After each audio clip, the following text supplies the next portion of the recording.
네, 뉴스엠의 이슈앤피플 시작하겠습니다. 오늘은 한국산업기술진흥원의 민병주 원장과 함께 이야기를 나눠보겠습니다. 어서 오십시오. 안녕하세요. 네, 안녕하세요. 반갑습니다. 생성형 AI가 등장하면서 AI 시대가 상당히 빠르게 지금 도래를 했습니다. 이번에 한국산업기술진흥원에서 2024년 10대 유망산업 중에 하나로 초거대 생성형 AI를 선정을 했는데요. 우리나라의 이 AI 기술이 전 세계적으로 봤을 때 어느 정도 위치까지 좀 도달했다라고 볼 수 있을까요? 예, 우선 기술 역량을 말씀드리기 전에 초거대 생성형 AI 그 선정 배경을 먼저 잠깐 소개를 해드리겠습니다. 예, 예. 한국산업기술진흥원은 21년부터 매년 메가트렌드를 반영한 10대 유망산업을 발표를 했는데요. 올해 선정한 10대 유망산업 중에서 하나가 방금 말씀하신 초거대 생성형 인공지능. 근데 이를 선정한 이유는 AI의 확장성 때문이라고 생각을 합니다. 그래서 아시다시피 우리나라가 그 주력 산업인 반도체나 자동차나 뭐 이런 모든 산업 분야에 AI 기술 활용이 가능하지 않습니까? 근데 아쉽게도 우리나라는 이 분야에 있어서 AI를 선도하는 그런 국가는 아닙니다. 예, 예. 그래서 챗 GPT를 개발한 오픈 AI라든가 뭐 구글이라든가 마이크로소프트 뭐 메타 이런 AI 기술을 주도하는 대부분의 빅테크들이 다 미국이지 않습니까? 그래서 AI와 관련한 이런 그 개발 투자 비용이나 인재 또 AI 개발의 가장 중요한 요소인 언어 데이터의 확보 이런 부분들이 미국이 압도적으로 우위에 있습니다. 그래서 미국하고 비교를 해보면요. 소프트웨어 정책연구소에서 24년 2월에 발표한 자료를 보면 한국은 전반적인 기술 수준에 있어서 미국하고 비교해보면 2018년에 81.6%, 예, 예. 그리고 22년에 89% 기술 수준까지 올라와서 조금은 네, 따라잡았습니다만 미국이 100이라고 봤을 때 우리나라가 80% 그렇습니다. 정도라는 예, 거죠. 기술 격차는 한 1.3년 정도라고 보고 있습니다. 예, 우리나라도 기술적인 역량 속도를 올려서 빨리 좀 미국을 따라가야 될 텐데요. 그 최근에 산업기술 정책 포럼을 개최를 하셨습니다. 이 자리에서 생성형 AI 산업의 경쟁력을 강화하는 방안에 대해서 뭐 여러 가지 논의가 있었다고 들었는데 네. 또 수많은 전문가들과 연구기관들이 다 함께 참석을 했다라고 들었어요. 네. 어떤 방안들이 좀 논의가 됐을까요? 예, 키아트가 분기에 한 번씩 이런 산업기술 정책 방향을 제시하는 포럼을 여는데요. 요번에 이제 연 포럼의 주제가 방금 말씀하신 생성형 AI였습니다. 그래서 포럼에서 논의한 내용을 간단하게 요약을 해보면 첫 번째가 AI에 대한 긍정적인 시각입니다. 예. 이와 관련해서 생성형 AI 시장이 2022년에는 400억 달러 규모였는데 2032년 10년 후에는 1조 3천억 달러까지 거의 30배 이상의 성장이 예상되고 있거든요. 네. 그래서 AI로 없어지는 일자리를 걱정하기보다는 새로운 일자리를 창출할 수 있는 비즈니스 모델이라든가 부가가치 등 미래의 가능성에 주목하는 게 중요하겠죠. 그리고 두 번째는 국내 AI 산업의 잠재력 평가인데요.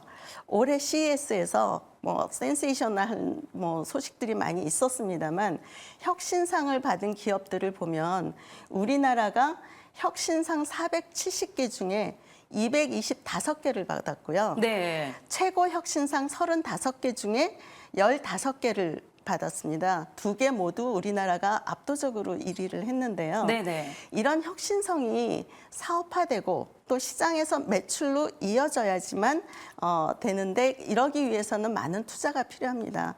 그래서 미국하고 비교를 해보면요. 우리나라가 지난 10년 동안 AI에 투자한 민간이 투자한 액수를 보면 56억 달러인데요. 세계 9위 수준입니다. 근데 1위라고 하는 미국은 2,459억 달러를 투자를 해서 미국하고 비교하면 2.2% 정도밖에 되지 않습니다. 그래서 이런 투자도 더 확대돼야 하겠지만 이제 마지막인 정부의 역할에 대해서 논의가 됐는데요. 예. AI 산업에서 중요한 한 축이 결국 그 언어 데이터인데 이 데이터 축적과 활용을 하는 데 있어서 개인정보 보호라든가 저작권과 같은 이러한 제도 정비를 잘 그 정비를 해야 되는 상황입니다. 그래서 생성형 AI의 산업 생태계를 육성하는 데 정부의 역할이 중요하다라고 말씀드릴 수 있습니다. 네, 정부의 역할이 중요하다. 우리나라 기술력의 발전 가능성은 충분히 이번에 확인한 셈이 됐네요. 그렇죠. 예. 예. 여러 가지 지원들이 좀 필요할 것 같은데 그래서 앞으로 생성형 AI의 그 생태계 조성과 또 첨단 산업 분야의 경쟁력 강화를 위해서 어떤 것들이 가장 필요하다라고 보시는지요? 앞에서 말씀드린 것처럼 AI 분야 선두주자인 미국과 같은 경우는 자금이 우선 풍부하고 또 인재가 우수한 인재들이 많이 있고 또 AI 학습에 필요한 그 중요한 언어 데이터가 확보가 되어 있다라고 말씀을 드렸는데요. 우리나라 정부에서도 이런 AI 인재를 국내에서 육성하고 AI 기업이 필요로 하는 데이터를 구축하고 또 정책 금융을 집행하는 등 제도적인 기반이 마련해 주어야 된 상황입니다. 현재 우리 정부는 제조업의 공급망 전반을 디지털로 전환하기 위한 목표로 작년 22년입니다. 22년에 산업 디지털 전환 촉진법을 만들었고요. 이 법에 따라서 키아트가 전담 기관을 맡고 있습니다. 그래서 키아트는 작년에 이런 AI 산업 생태계 조성을 위해서 산업 전반에서 발생하는 산업 데이터를 수집했고 또 기업 간의 데이터 공유할 때 필요한 계약 가이드라인도 만들고 또 산업 AI 얼라이언스라고 하는 기업의 연합체도 만들었습니다. 그래서 이런 것들이 중요한 역할을 했고요. 마찬가지로 아까 말씀드린 것처럼 미국의 그런 압도적인 우위에 있는 그런 부분들을 키아트가 AI 생태계 조성을 위해서 정책, 금융, 디지털 전환을 추진할 수 있는 R&D와 인재, 그리고 산업 데이터 확보 등 다양한 지원을 맡아서 하고 있습니다. 네, 정부의 지원을 계속해서 이제 강조를 해주시고 계신데 최근에 정부와 함께 또 첨단 산업 분야 기획형 규제 샌드박스 사업도 앞으로 시행하겠다라고 발표를 네. 하셨어요. 이 사업이 어떤 것이고 이 사업으로 인해서 어떤 효과를 우리가 기대를 해볼 수가 있을까요? 우선 규제 샌드박스는 정부가 신산업 육성을 위해서 규제 적용을 잠시 유예하는 제도인데요. 키아트가 2019년부터 산업 융합 규제 샌드박스를 운영을 해왔습니다. 네, 지난 5년간 운영한 규제 샌드박스를 보면 여러 가지 혁신 서비스를 많이 탄생된 부분이 있는데 기업 입장에서는 아직도 많이 부족하다고 생각을 할 겁니다. 왜냐하면 지금까지 규제 샌드박스는 기업이 신청한 내용을 바탕으로 심의했기 때문에 사후적이고 개별적이다 이렇게 볼 수가 있는데요. 예. 키아트는 이제 올해부터 산업부와 함께 기획형 규제 샌드박스를 준비하고 있는데요. 이 부분에서 과거와 달라진다면 규제 특례를 사전에 발굴해서 실증한다. 그래서 다시 말하면 보다 적극적이고 능동적인 규제 혁신이라고 말할 수 있습니다.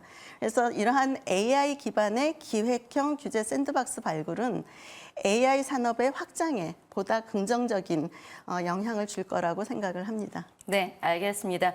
앞으로 AI 산업과 우리 첨단 산업 발전을 위해서 원장님께서 계속해서 큰 역할을 해주시고 또 노력해 주시기를 바라겠습니다. 네. 지금까지 민병주 한국산업기술진흥원 원장과 함께 이야기를 나눠봤습니다. 고맙습니다. 감사합니다.